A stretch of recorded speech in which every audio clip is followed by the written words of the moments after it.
Around 80 million couples get married every year. Wow. So how do you make it memorable? No. Without upsetting the guests? You really? It wasn't like I was gonna take on 30 Marines. We have footage of crazy weddings. This is not what we anticipated. Nutty nuptials. Let's get married on Mars. And preposterous proposals.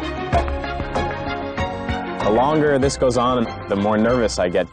In a celebration of the very best wedding stories. I didn't want to compromise this at any cost. I think she's being a little bit of a drama queen. 10 tales of marital mayhem from around the globe. The reception has been basically destroyed. Welcome to World's Craziest Weddings.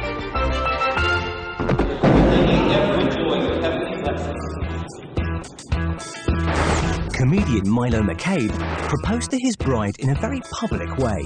I went to my local vicar and I asked if I could propose at midnight mass. And she said, yeah, fine, but just as long as she's definitely going to say yes, because otherwise you're going to screw up Christmas. The big public gesture is becoming more and more common these days. Will you please marry me? Craig Jones and Alison Leclerc's relationship was built on a shared sense of humour, often at each other's expense. Like Alison's surprise for Craig's birthday. She had convinced me it was a costume party, so I showed up in a Fred Flintstone outfit when everyone else was wearing suits and ties at a restaurant in New York City. And at that moment I thought, the proposal has to be bigger than this, because she's now trying to make a statement that she can surprise me, so I have to get her back. So Craig spends 4 months and $9,000 organising a surprise proposal, with a flash mob of 35 dancers, 40 friends and family from all over the US, and a very large band. As the flash mob starts, hopefully you guys are going to see what Alison doesn't see, which is 40 people lining up behind her that she all knows from all over the place. The entire week leading up to it, I told her each night I was working until 10 or 11 p.m. every night. So Friday came and I told her, I'm so sorry, I think I have to work all of Saturday, but my boss wants to apologize and take us both out to lunch whenever we're done working. Bryant Park, New York is the very public venue for Craig's proposal. It's about an hour before the proposal's supposed to start, and I still am very nervous. Craig is beginning to think his plans may be a little too ambitious. The very stressful part is you can't hide 140 people in a marching band on the corner of 42nd and 5th Avenue, the two biggest streets in New York. The band is warming up and they're making a lot of noise, and the longer this goes on, the more nervous I get. All Craig can do now is wait nervously, trying not to attract too much attention to himself, which isn't easy. Finally, I'm on the phone with a friend of mine and he says, I see her, she's coming into the park. Craig, they're on approach. Craig's arranged for a friend of Alison's to accidentally bump into her when she enters the park. What are y'all doing here? Hey. And at this point, I'm nervous, but at the same time, I realize I can't control any of it. One of the dancers pulls Alison to the front of the stage, and it's showtime.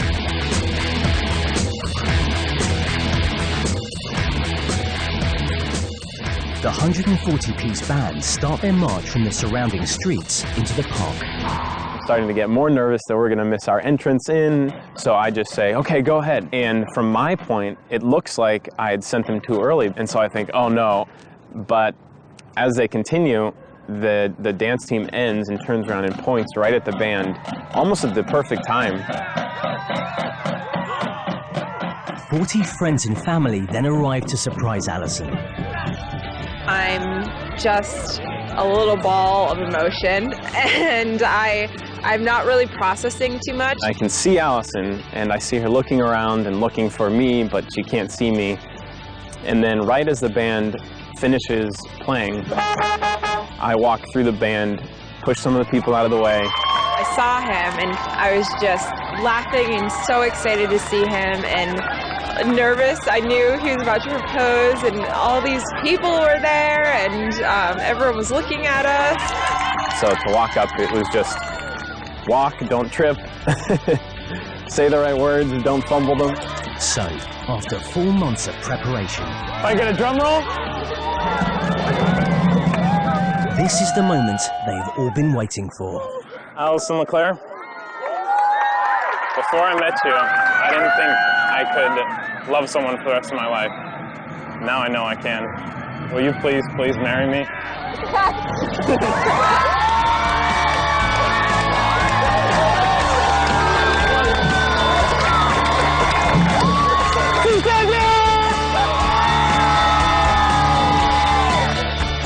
I wasn't expecting something this big at all. I mean, I don't think anyone could have expected someone to propose to them in that way. But Craig does like to do things a little over the top. It's not something you find every day. You don't find a Craig Jones every day.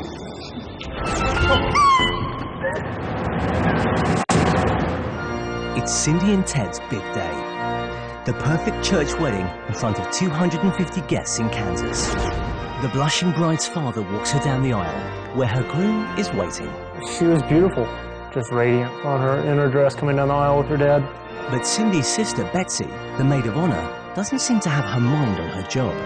I try giving my bouquet to my sister. She's looking away, and I couldn't tell what she was trying to do, and finally she takes it. And I'm just about to say, till death do we part. It's all right, honey. It's all right. Cindy is pretty hysterical. You know, aunts and uncles rush to attend to Betsy. I'm screaming. I'm cowering away from the situation. The first thought that enters my mind as I come around is, oh my gosh, I have fainted. And oh my gosh, I have ruined my sister's wedding. It's apparent to me that Cindy doesn't find the same humor in the situation that I am. Then I do spend some effort in trying to calm her down. I think that she's being a little bit of a drama queen. It's never a good idea to upstage the bride. I feel as though I'm stealing my sister's thunder. What it looks like is a fantastic one-upmanship battle for attention. So first of all, you have the bridesmaid collapsing. The bride in that second goes, hang on, I better overreact quite a lot. So the attention comes back to me. And then by that point, though, the bridesmaid sort of played her hand. She can't really up the stakes anymore. Well, maybe she can. I feel I should go for a CAT scan because my head is hurting. Come on, you fainted. How bad can it be? Really? The hospital? I don't think my sister is annoyed at me. Didn't she actually get a CAT scan? But I think my sister will be annoyed at me down the road. Yes, she did. That's true. I leave the hospital and I go back to the reception and everyone is coming up to me asking if I am okay. I mean, it doesn't matter how pretty you are as a bride, I think you're always going to get upstaged by a fight or an ambulance. Some people take love to extremes. As if taking the plunge wasn't nerve-wracking enough, there are those couples who want to take their vows to new heights. But a wing-walking wedding, that's just plain crazy. Quite a few of my friends didn't believe me. They thought I was just winding them up, but no, you'll see, just wait. I'm looking out the window. It's grey, it's overcast. It's not looking like ideal conditions. It's going to be a good day, raining or not. By the time the couple arrive at the airfield, there's some good news. Our pilots, they're telling us we might be a bit delayed, but we're certainly going to go up. The extreme wedding has also caught the attention of the press, who are standing by, ready for takeoff. The engines start up, you can feel the power, and we take off, and you get that split-second feeling of weightlessness, as you know you've just left the ground, and we're about to get married. And here comes the bride, speeding down the aisle at 120 miles per hour. I'm freezing, the wind's whipping at my skin, and my fingers feel like they're actually going to drop off. But it just feels like I'm here in a bubble with my Darren next to me. We're flying 500 feet in the air, in formation. We can see all our guests on the ground, waving up at us, jaws open wide.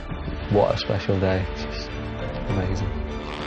Getting ever closer to God is a brave vicar ready to conduct the ceremony. George is a legend.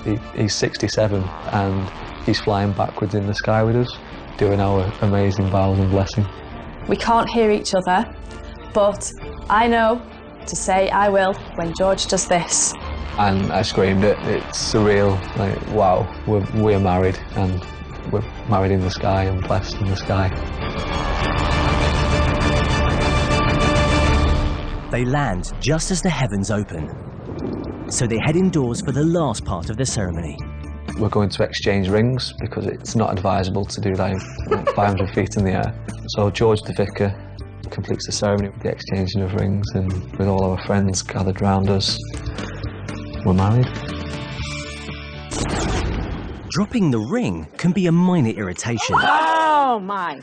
You may kiss each other! But it doesn't usually cause problems. Unless you decide to propose on the Brooklyn Bridge in New York City. I feel like I've ruined everything. Don Walling's plan was to propose to girlfriend Gina on the bridge's upper walkway, where their families are in hiding, ready to video the happy event. They're coming down the bridge. She's in the red coat. She has no clue, and I love it. So I guess this is it. Is he telling us to come over? No. Is he telling us to come over now? They're all waiting for a signal from Don that he's about to ask the question. I get down on my knee. I ask her if she would give me the greatest birthday present and be my wife. He's asking her! And here it is, folks. Right on film. But Gina and Don's reaction says it all. The ring comes flying out of the box like it was catapulted out and goes directly between two wood slats.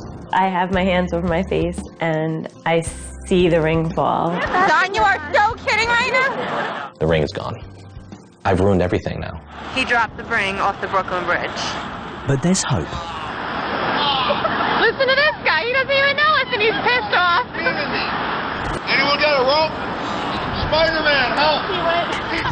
I can climb down and get the ring back as soon as possible because there are cars running over it at this point. Gina and her family watch from the walkway as Don braves busy traffic on the road below. Gina, is he down there? So I hit the ground. It's bumper to bumper New York City traffic. There's no room for me whatsoever. My mother is horrified. The bridge is a hotspot for jumpers, so Don's descent immediately alerts the NYPD suicide watch. And they're going to talk me off of the bridge, apparently. The police are now involved. I'm not really sure if he's going to get arrested. I start at that point panicking and realizing what he actually just did. I'm nervous again that this group of people are going to stop me from getting to the ring. So I just said, forget it. I'm just going to make a break for the ring. And that was really when it hit us, that it was like the stupidest thing ever that he could have possibly done.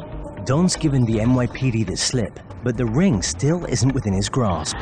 Go down! Keep walking! Follow the voice! I can hear this gentleman yelling, the ring's there. The ring's right there. Die! There's a cabbie where they're saying that it is. I'm banging on his hood so he can move a little faster. And once he moves, I can see the ring. Yay! You got the ring! How romantic is this? You finally got your ring and it fell off the Brooklyn Bridge! On the walkway, the mood is one of celebration, but Don's still not out of trouble. Relief doesn't set in yet because I still have police over my shoulder. I tell the female officer, I'm so sorry. She tells me that I'm an idiot and to get in the car before I get myself killed. The cop takes Don back up to the walkway of the bridge, where he starts his proposal all over again. Romantically, he got on one knee and proposed. And so now I have a chance to say everybody around us yelling and cheering. And so it was a really nice memory. It's every bride's nightmare to be stood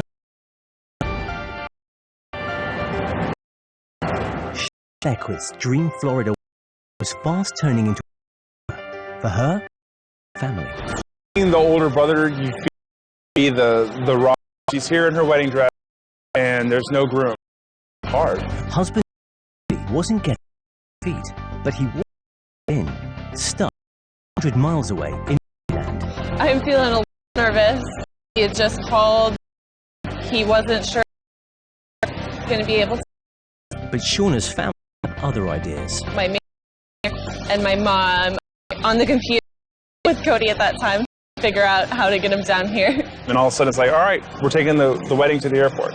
You cannot overestimate the capabilities of a woman who is determined to get married. There's nothing's going to get in her way. Flight patterns, weather conditions, acts of God are nothing to this person. As Cody travels to Florida, he believes he's missed his wedding, and he thinks he's in big trouble. We had only told him that it was just going to be my two brothers picking him up. What he doesn't know is that the whole wedding party is on its way to meet him at the airport, and they get there just before midnight. We found cardboard square, and I wrote Private Beckwith on there and held it up for him, and it's all really hitting me. A local TV news crew has turned up, and brother Wes films a nervous Shauna waiting for her groom for the second time that day. Shauna, are you nervous? I'm hearing my brother try to talk me from not locking my knees and passing out. You look beautiful. Pretty much it's the only thing I could hear that would try to, like, calm me down. Shauna and her family still don't know if Cody has caught the flight. Please be here, please be here, please be here. All right, you see an army guy, you see an army guy, you see an army guy? There he is. He won't come out. Private Beckwith is fighting shy. He's finally here, and he has this big grin on his face, and it's just been such a long day that it was just nice to have that one moment of finally meeting and being able to see each other.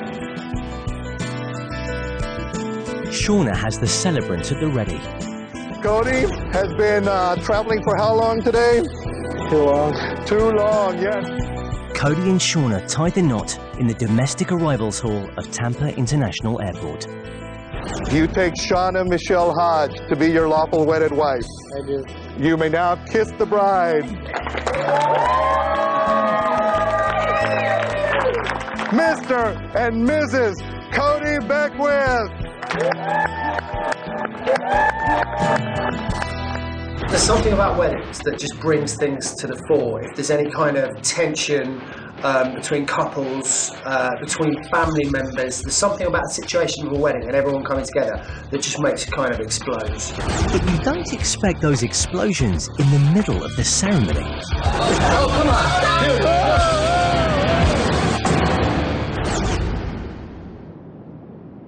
Ex-Marine Jennifer Wright has an outrageous idea for her wedding to U.S. Army officer Robert Levron.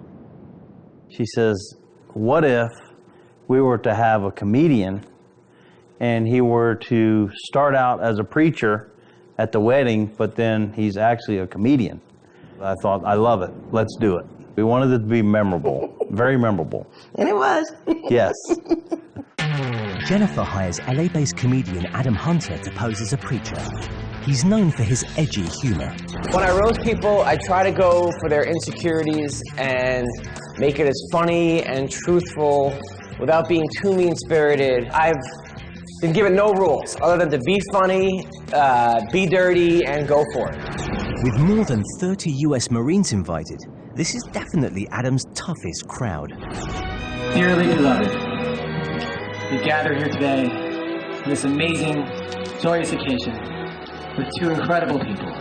I just want everyone to laugh and have a good time and enjoy themselves. We have Bob Levron is getting married to the fabulous and beautiful Jennifer Wright. It's a nervous start. This is an amazing, beautiful, joyous occasion, and it's about time. But he soon gets into his stride. Look at you, sir. You cannot do better than her. I mean, come on. Would you guys meet on unmatched.com or something? I mean... I don't feel awkward. I'm used to this type of humor. It was funny. I knew what he was going to do. It's good to be here, sir. Your daughter's hot. I mean, she's a cougar and a half. I would hit that in a heartbeat. I would. I'm starting to get a little concerned about how her dad's going to take it. This guy is just shaking his head, looking down, pretending none of this is going on, sir. You're like, what is going on right now? This is worse than Nam. If I were a wedding and I was playing to a room of 30 Marines, My tactic, if I was going to pick on anyone, would be to pick on the guy that looks least like a Marine in the room. How's it going? We have Bon Jovi here. Nice to see you, sir. And he happened to single out my brother. My brother doesn't take it very well and flips him off. He gave me the finger. Nice job, dude. Your band is not going to make it, sir. I'm sorry. You got to return those highlights. You just don't flip off a comedian and think you're going to get away with it. And sure enough, Adam goes one step too far. Bon Jovi's brother is here. I'm happy to see you. Oh, come on. It hits him a little too close to home. He charges the stage like he's going to beat up Adam. I think, am I going to have to defend Adam and take up a confrontation with my soon-to-be brother-in-law? Oh, come on. Dude. Adam's used to hecklers, but even he seems lost for words. If he would have attacked me at the end of the show, it could have been the finale, you know, but it was way too early into the show for him to attack me. Really? Yeah, really. This is a joke, bro. This is what I get paid. And I'm thinking, man, I gotta do like 40 more minutes of jokes, and I don't know if I can follow this. Sorry, the band broke up. Everyone's a Marine there, so it wasn't like I was gonna take on 30 Marines in Apple Valley. Wow. This is not what we anticipated happening when we hired a comedian. 50 more bucks for this gig. Adam is a consummate professional. Thank you. Hope you guys enjoy your wedding. I'm going to be playing the divorce party next week. And he deals with it so well. You guys fought for our country. You fought for my right to ruin your wedding. Looking back now, our wedding turned out really, besides one minor event, just the way we wanted it. We often get told that it was the best ever. Yes, best wedding they've ever been to. Wherever they are, every couple just wants the best wedding they can afford. And Scottish couple Michael and Stephen are going large. You save hard to get the biggest day of your life, and I would have regretted just having a quiet wedding. It's not us, is it? Michael and Stephen's wedding was going to be the biggest thing to hit Ayrshire in years. Our friends were expecting something flamboyant and extravagant. They know me and Stephen have got a taste for some fine things. One detail was destined to take prominence. Michael is a cake designer, so he was determined to scale new heights with his own wedding cake. I had done an internet search and found out that the highest wedding cake in Europe, and I decided to make our wedding cake 2 feet higher than that one. The overall recipe all had to be done in stages, but in total we had about ½ a tonne of mixed fruit and 3,000 eggs, 100 kilos of sugar paste, 50 kilos of marzipan, 100 kilos of sugar, and 20 bottles of Jamaican rum. And it was all a big surprise for Stephen.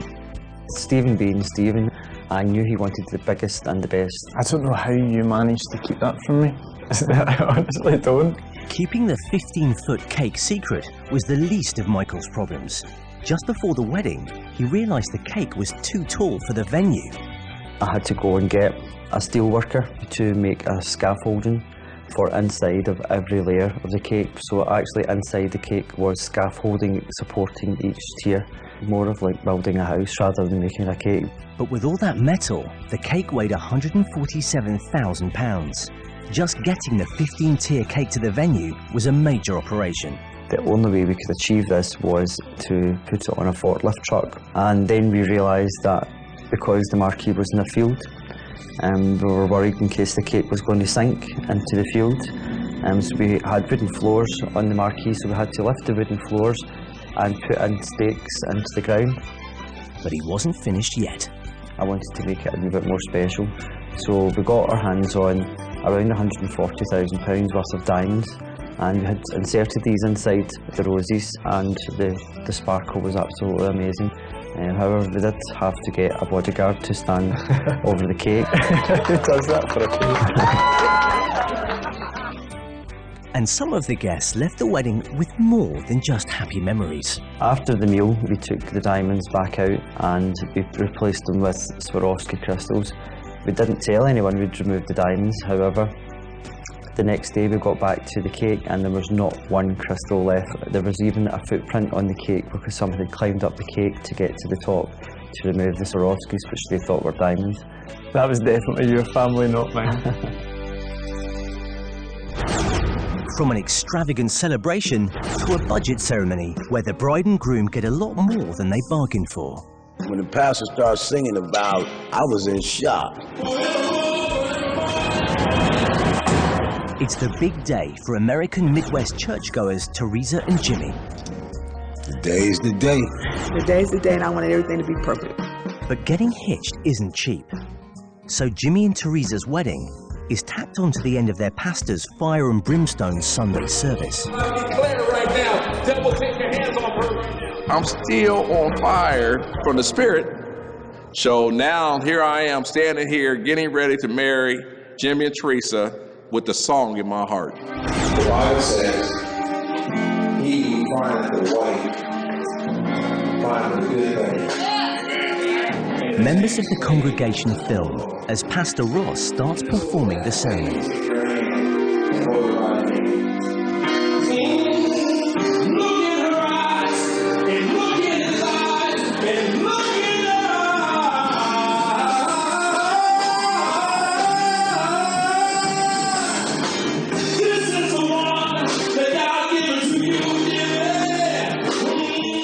The bemused couple don't know what to make of it.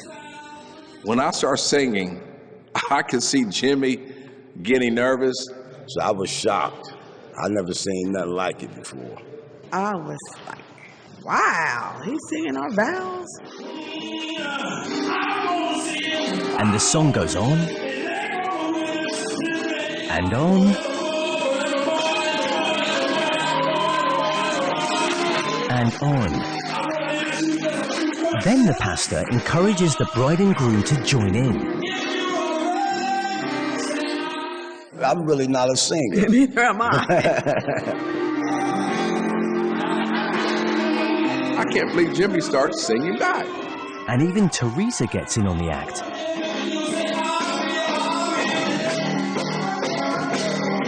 We didn't rehearse the singing. We didn't rehearse nothing. We just was moved by the Spirit, and this is what happened.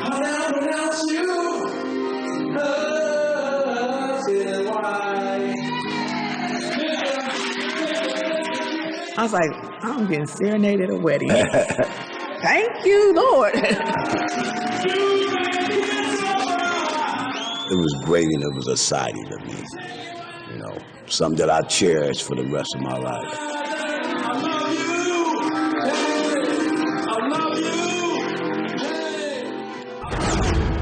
From wedding highs to weather lows, as a severe storm gate crashes a ceremony in Crown Point, Indiana. Holy moly.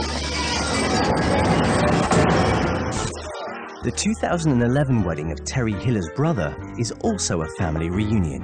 Everybody's very excited. It's nice to get together with family. I haven't seen my brother or met the bride yet, so everybody's just very excited to see each other again. But there may be trouble ahead.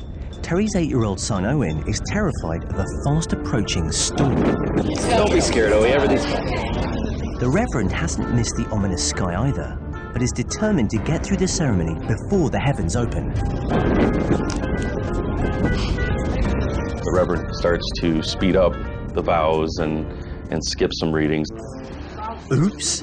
Distracted by the weather, Terry misses filming the whirlwind vows and the kiss.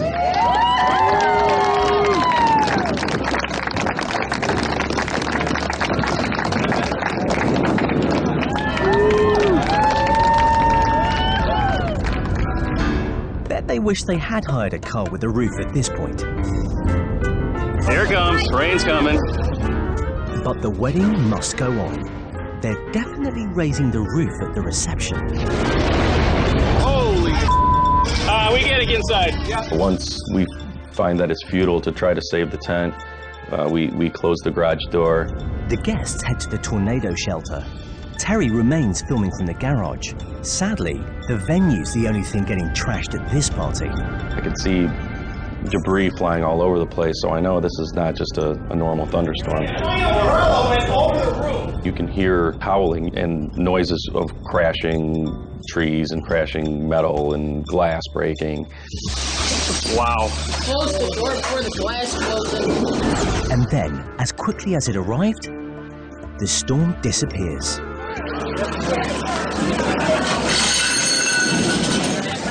Luckily, there's nobody hurt. Oh, jeez.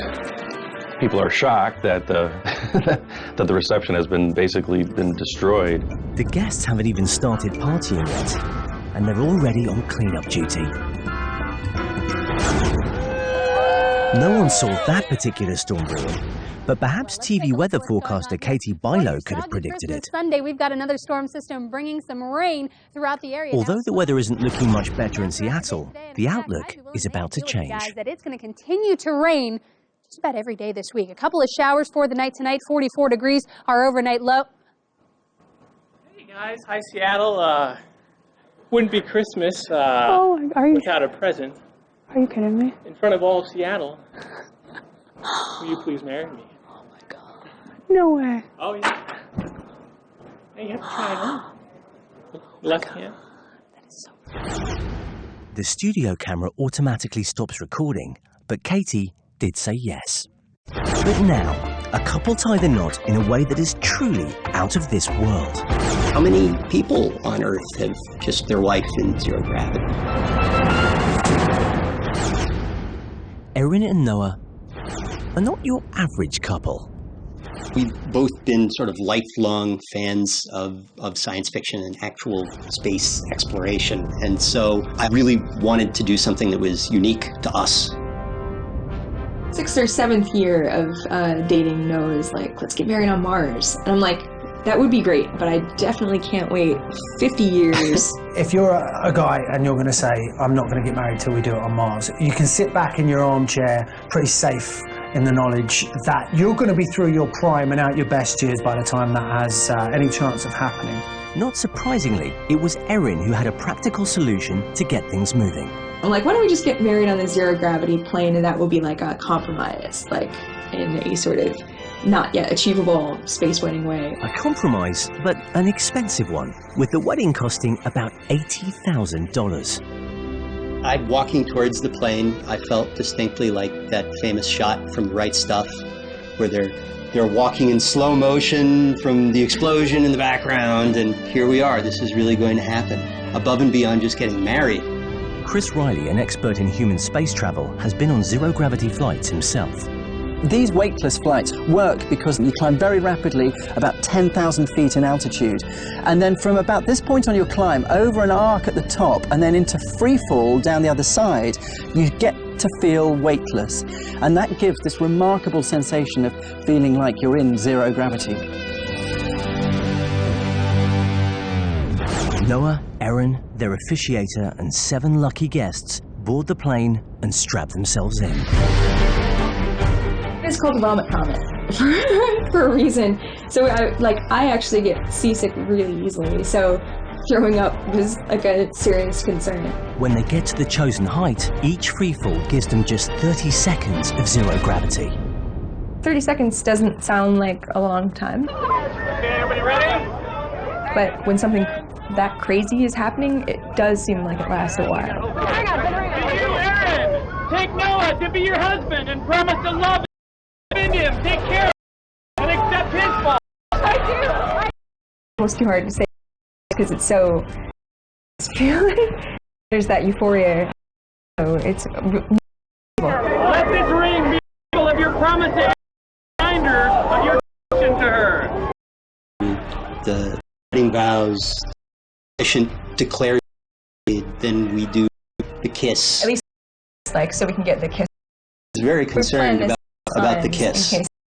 I really wanted to have as many opportunities to do that as possible.